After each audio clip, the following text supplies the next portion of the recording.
I'm going to teach you how to fix low converting email marketing. You might not believe it, but the reason your email marketing is not working isn't because of your product or the platform. It's because your strategy is weak and you're relying too much on paid ads to carry the load. Email marketing should be helping you reduce the cost of acquisition, but it's not right now. You might not be getting any people opening your email or clicking on it. And the reason is because you're not caring enough, you hired the wrong people, or you just don't know what to do. I have personally helped dozens of people fix their email marketing, set it up correctly, and turn it into a profitable cash flow machine. In this video, I'm going to show you proven, repeatable systems to set up your email marketing in a way where people actually want to engage with it, open your emails, click on them, go and purchase from you. It's very simple, honestly. The first thing you need to fix is your deliverability. It is the foundation for performance. It does not matter how great your copy is, how beautiful your emails look. The highest lever you can possibly pull for your email marketing to make it a profitable channel is fixing and improving your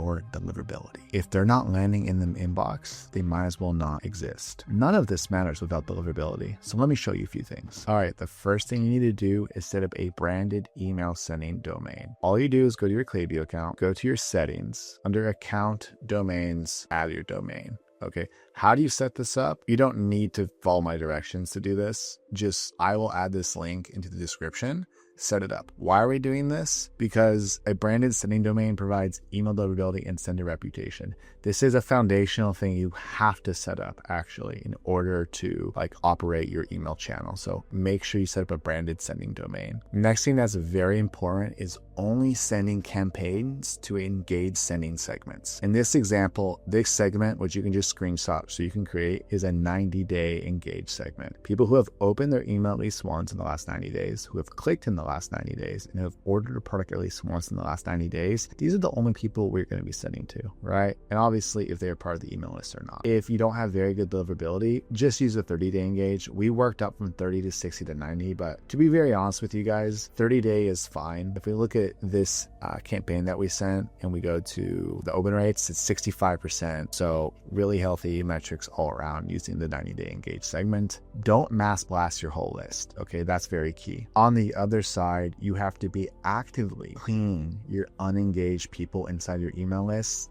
out of your email account. And I will also send a link in order to understand how to set up a sunset flow, unengaged segment, and how to basically clean or suppress your list so people aren't being sent any emails, but you aren't deleting the email. So you can still unsuppress your list and send to people, okay, during sales and stuff like that. Without getting into that, I want you to set up this segment. It is a trigger segment. That's for sunset flow. It's just an unengaged sending segment, right? If someone hasn't opened email in 180 days, if they haven't clicked in 180 days, or they've never opened or clicked email ever, and they can't receive email marketing, that's your sunset flow. You will then make a trigger. You'll set up a sunset flow, and this is how you actually clean your list on auto. You don't have to do anything, and you can upkeep your deliverability with this flow, right? You can set it up with a template in Klaviyo. I can send a link on how to set up as well, which I will. As you can see, people enter this flow based off that segment trigger. They get some reminders here to be engaged with the brand again. We even give them a discount. And if they don't, that's fine. We automatically tag the properties as a profile property update for suppression, right? This removes them from your active email list and it reduces your billing on billable amount of profiles and it improves your deliverability. Okay. Very key to be removing inactive subscribers. If you have a brand new email list, meaning you migrated e-commerce platforms, you migrated email sending platforms from OmniSend to Klaviyo, you have to now properly warm up your email sending domain. Okay, I will send this link as well. And again, it's using a 30-day segment. When you send campaigns, you can't blast everyone like you were before. You have to start small. Start with your 30-day segment, scale up to 60-day, then 90-day. I would also recommend if you have 10 flows set up, just turn on the key flows: welcome, abandon checkout, and post-purchase. Wait a few weeks, see what the results are, and continue to turn on more flows throughout that month. Continue to expand your sending segments, okay? It's very important that you don't just go gung-ho and automatically start ramming people with your emails when it's a brand new sending domain inside Klaviyo. Okay. The last thing that you should be doing is never buying lists, never sharing lists, never collaborating and doing like a dual email sign up with another brand. Don't do that. Only collect emails through abandoned checkout, clicked, receive email marketing on the Shopify checkout page, or through the opt-in on a pop-up. You need consent. This is very key. Do not mess with your email list. Only do white hat methods of collection. Okay. Now, fixing deliverability increases inbox placement. It makes you more money. Look how healthy these open rates are for this client and how much money that they are making. We are in the process of fixing someone's deliverability right now, and we're doing a variety of different tests in order to achieve that. And we're able to slowly, through the tactics that I told you guys, slowly increase their open rates. We just ran a test and we actually increased our open rates from, I think, 40% to like 50%. If you look at this A/B test result of some of the tests that we were doing, you can see 56 here, 45 here. If you want to understand more about what we're doing to actually do that, you can book a call, you can hit comments and just let me know what's up. Okay. Now that we've fixed your foundation, let's focus on fixing the thing that is feeding your email list, the pop-up. The reason your email list is so trash is because your pop-up is either broken, basic, or just plain not working because of a lack of effort. So I'm going to help you dial it in. With some effort, instead of just setting it and forgetting, what you should actually be doing is actively testing different offers. I will break it down. Essentially, I think you could double or triple your conversion rate on your opt-in series or to your pop-up if you dial in a couple things. Let me break it down for you. Okay, these are steps to fix your pop-up. Okay, one, use third-party pop-up apps like Alia, which is what you can see right here. This is an Alia design pop-up, whatever it's using their software. I used to recommend AMP, but you can't really access it anymore unless you're on MailChimp. What are the actual components of a high converting pop-up? Okay, it's going to be design, offer, and gamification. Now, when you do a design in Klaviyo, it can look extraordinarily basic, and there isn't a lot of care and thought going into it. Most people, like I said, set it and forget it, and they're getting 1 to 3% on open rates when you could achieve 5%, 6%, 8%, 12%, even 20% on smaller brands. Okay, so design is very important. Alia will actually take care of that for you. If you hit them up, if you go through me, doesn't matter. They will design a pop-up for you from scratch that looks beautiful and amazing like this. Second thing is the offer. We are offering 15% off. You can offer 10% off, 20% off. The order in which this actually works is incentives or discounts worth the cashback, credit, all that, giveaways or free gift or spin the wheel, or lastly, like, hey, subscribe for updates, right? If you can, on the allowable margin, give some sort of incentive, okay? Or the third thing you can do, is gamification. Now, this is very important from going from 1% opt-in rate to 3%, 5% plus, okay? It's like a CRO mechanism. This is conversion rate optimization more so than email. You need to buy people in, you need to engage them, you need to draw them in and incite some curiosity. To do that, ask them a question about their main pain point. What can Sentinel solve for you? This product is a odor deodorizer, right? You take this supplement and then you smell less. These people are trying to solve the pain points of having bad odor, whether it's body odor or it's bad breath. Okay, so we're asking that question. They answer the question, we collect that zero-party data, and then they can claim the 15% off offer. You can test the pop-up timing, targeting behavior, all that good stuff. You can run A/B tests to constantly iterate, but these are the main components of how you can get like 80% of the results with 20% of the efforts, okay? So yeah, gamification, design, and offer. Solve that and you will fix your pop-up in no time. So what have you solved now? You are now getting high intent leads through your pop-up. You now are able to increase the lifetime value of the people who are purchasing from you because you have such a good pop-up, because you're starting to use engaged sending segments, and I'll go over flows and campaigns in a sec. Email is now going to become a compounding revenue channel for you when it's done correctly and the foundation is laid. Now, if you want a professional like me to set all this up for you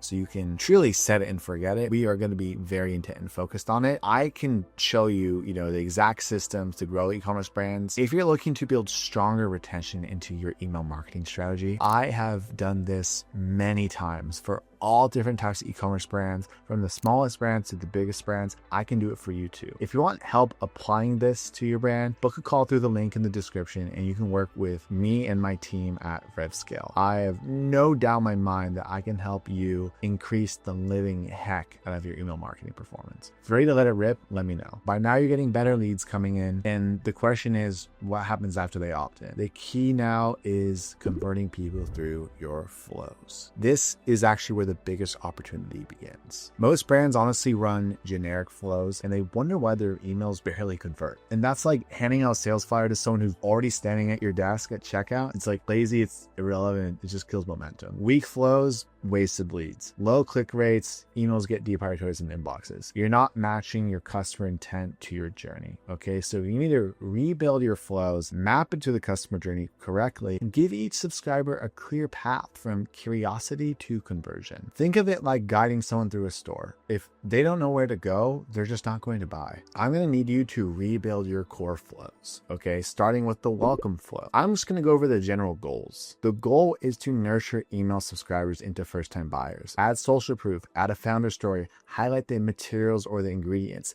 give them true indoctrination and education, show them beautiful design, great copy, get people really bought in to get that first purchase, okay? Welcome flow, very key. And next is a product abandon, okay? They're similar to other abandoned emails, like it says, but it's just they view a product and then after they leave, they don't add to a product. They leave the product page and then they get this product abandon flow where it just shows the actual product. And so what you really want to do here is just, you can create individualized actually product abandon flows where it can filter by product type. If you do a conditional trigger filter, so it just shows people this flow depending on which actual product page that they landed on, you can be much more detailed and nuanced about the actual info that you're giving people. You can do a material breakdown, ingredient breakdown, benefits, features, all that good stuff. Instead of just like a generic missing this still, it's kind of like an abandoned checkout. It's just like super generic. Be more thoughtful with your product abandon, okay? Your checkout abandon should be emphasizing guarantees, addressing objections,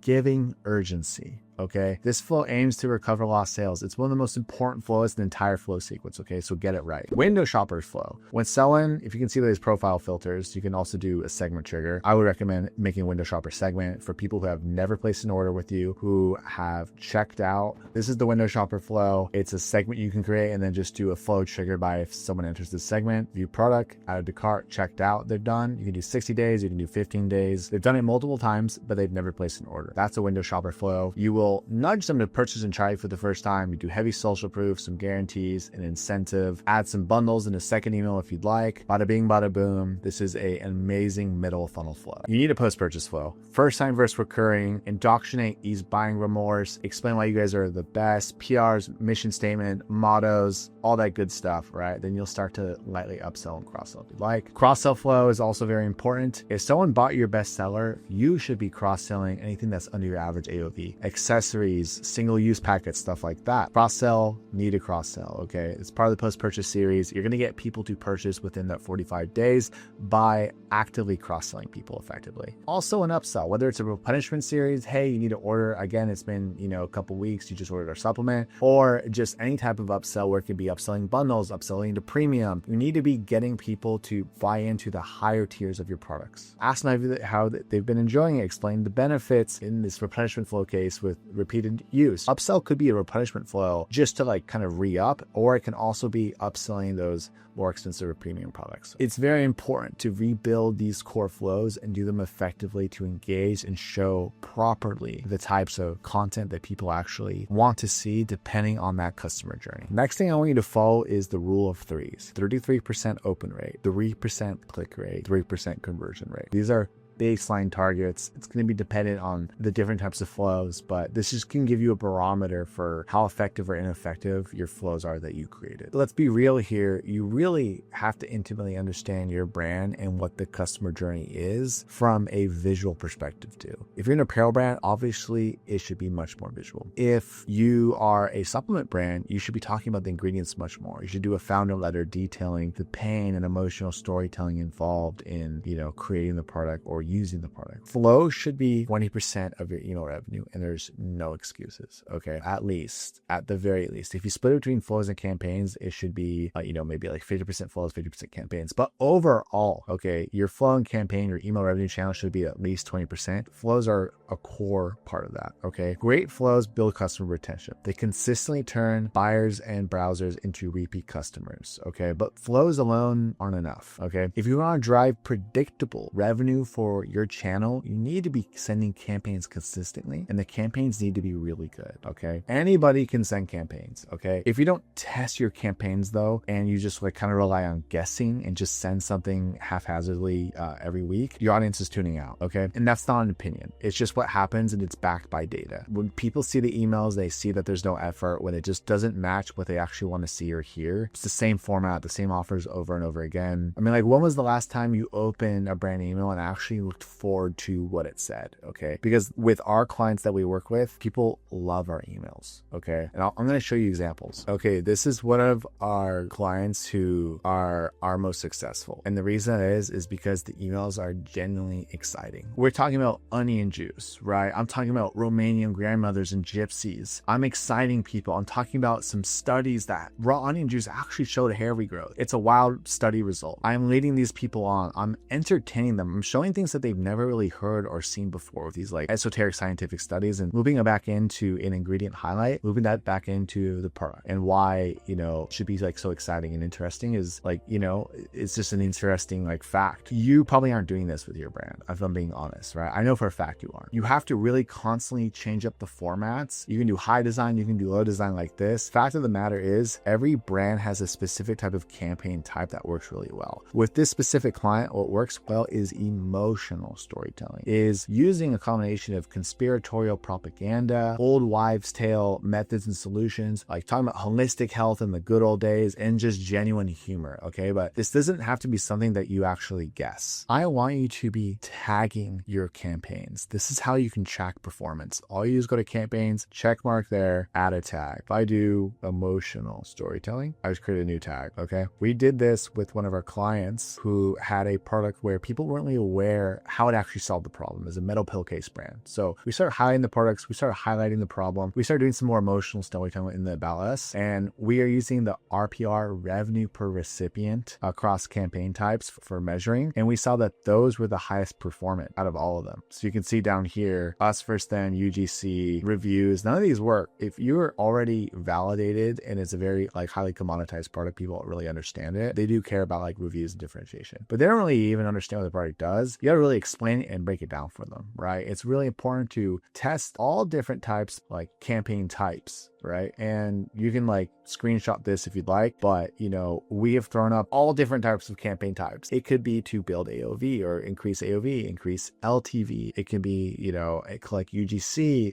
get people from email to SMS, repair your email list, you know, through an SMS or ask them to reply. There's so many different ways in which you can think about campaign planning, and also to think about measurable KPIs like RPR as your North Star metric, and then optimizing your campaigns by testing different types of campaign topics like, you know, like we were doing. And you can use those insights to then adjust frequency, segmentation. You can get creative. Don't be afraid to educate if the product is new with those campaign types that told you about PAS, problem agitate solution. Validate that your product is proven that way. At the end of the day, campaigns bring predictable cash into the door. They're the engine behind long-term retention and customer loyalty that you are missing because you were just not doing it properly until you follow our tactics. I think fixing your email channel is one of the best possible things you could do for your brand. So now you have the exact playbook in order to unlock the hidden revenue, in order to unfuck or fix your email marketing. You can now rebuild your deliverability, fix your flows, fix your campaigns, and fix your pop-up. And if you're ready to apply this to your e-commerce store, don't forget to click the link in bio, book a call with my team, and we can handle all of it for you. I've helped brands scale literally from 0 to millions, helping them unlock, you know, revenue with our, you know, patent retention strategies. If you could see like the software I show, we have our own proprietary tech stack. I still do all the strategy myself. I handle copy as well on some of the clients too who really need it, like that client environment I shared. We'll tailor everything to your brand, and we could help you execute at any scale. We can handle any type